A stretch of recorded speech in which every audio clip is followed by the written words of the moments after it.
that's less critical. Okay.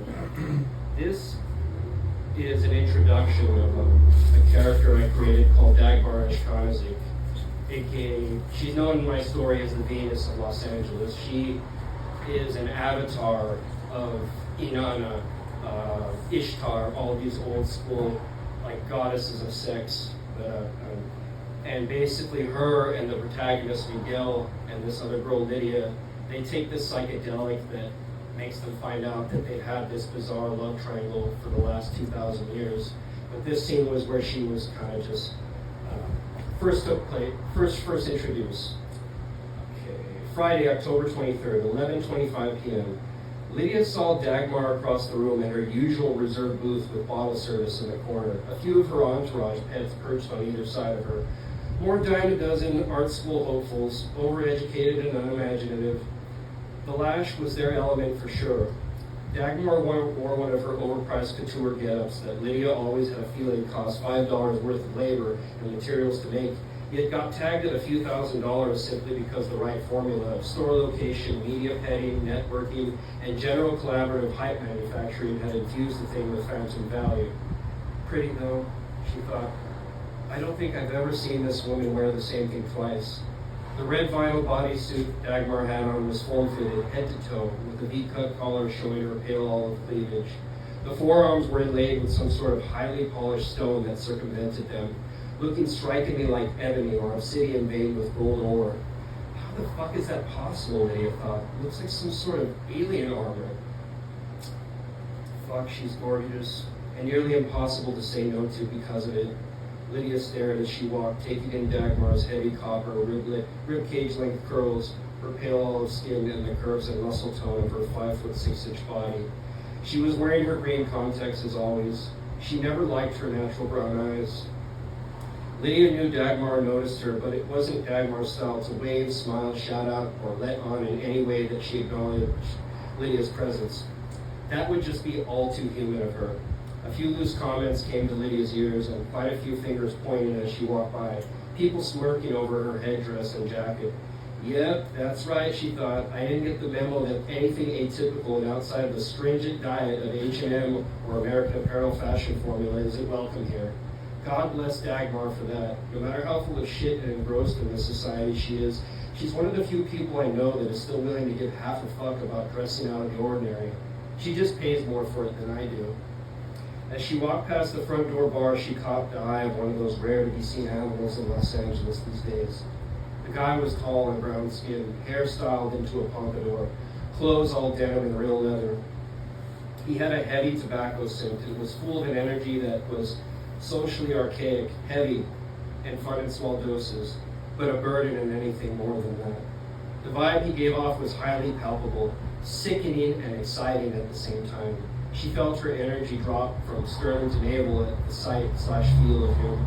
The way he stood, his facial mannerisms making it obvious that he was judging everyone in the room, including her, made her nerves light up like the same way they did when she was about to pop a quad dose of Percocet. Jumpy excitement over the 2-hour high she'd be riding on at the cost of feeling like shot to hell shit for the 2-3 days following that brief amount of fun. Still a few LA locals around, huh? She smiled at the guy, loving how he was taken aback that she, a total stranger, knew what he was. He smiled back, was about to approach her and say something, but his friend stopped him, tapping him on the shoulder, asking a question. She blinked, turned, and kept walking towards Dagmar's booth, asking a cocktail waitress for a double hibiki and a glass of ice water on the way there. The table in the corner, she told the waitress, leaving a $50 tip on her tray. No matter how good she had it now, she'd never forgotten what a shit job it had been serving tables when she first came to Los Angeles. So she always tipped heavy. What was that? Dagmar asked as Lydia got to the table, her deep accent booming over the club's music in a way that few voices could. Dagmar's father had been a finance specialist in Prague, Zurich, Vienna, Berlin, Tel Aviv, and briefly in the Arab Emirates. Her accent a definite consequence or benefit of, depending on the years receiving it, of her upbringing. Lydia had always loved that voice. The same memories always flashed in her head whenever she heard it. That deep, heavy, almost masculine accent would always be synonymous with lying in Dagmar's Italian rosewood bed after sex, eating Persian baklava.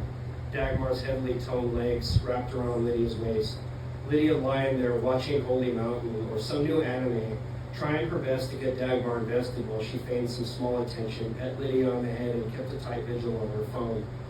Nothing, lady, Lydia responded to Dagmar's question, using the word lady the same way Jasmine did with her when they spoke, trying to shake off the memories already breeding a want in her to just tell Dagmar to cut the verbal ritual bullshit so they could get back to her place already. I was just setting up some insurance for the night in case you pissed me off, she smiled. Don't want to go home empty-handed. Funny, Dagmar replied. You really love the user-friendly type, don't you? I do. I really do, Lydia replied with sarcasm. Speaking of, can you get your fucking lemmings to move so I can sit down? Dagmar nodded at the two people sitting to her left and right in the booth. 20-something hopefuls, obviously some of her new discoveries, hoping for whatever glamour crumbs she'd eventually throw their way once she vampired out of them a sufficient amount of recreation.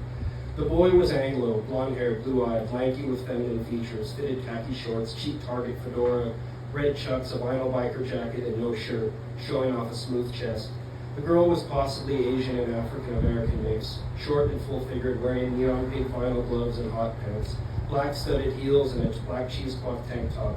She had a stern facial expression that showed she'd already been playing at the LA networking circus for a minute now, long enough to get a little bit bitter.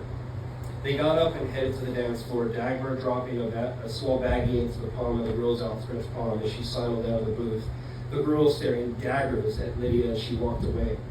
I see you got that one trained to your particular brand of bullshit loyalty already, Lydia commented, smiling as she sat down, tactilely friendly, putting her hand on Dagmar's thigh while maintaining the role of enemy on a verbal level. Dagmar sighed, took a look at Lydia and smiled, a gesture of ineffable understanding on her face. If you're still looking for the kind of kosher and polite business exchange of contract theory that they talk you to bed in at night with all those college business law classes you took, I think you better become a lawyer for a nonprofit, Lydia. I read about your job, by the way, read all the popcorn editorials, and then got the real deal from Sienna Berger yesterday. I'm sure you were daydreaming about the place finally becoming as comfortable and personal as your bathroom, still not understanding that business is business, but I thought by now you'd realize how things really work in the real world. Dagmar stopped, a crashing commotion coming from the front door, from the front dance room floor, taking away her attention. Lydia stopped, looked in and listened, smiling. The pill she'd popped before coming into the club activating from all the excitement. It's that guy, she smiled at Dagmar, her face flushed. That thing at the bar, she finished, wide-eyed excitement on her face. Okay, Dagmar replied. I know the drill. I guess I'm not enough for you tonight, huh? You've only got yourself to blame for that, honey. Lydia snapped back as the waitress from earlier handed her her whiskey. So do I bait him back to your place on my own, or are we going to actually do some work together for once? Dagmar popped one of her designer drugs into her mouth, took a sip of the Grand Cru Class Bordeaux that they kept at the bar just for her, and stared with a piss-giddy look at Lydia. I got it covered. It's my job to know what everybody wants, and how to give it to them in exchange for even more of what I want.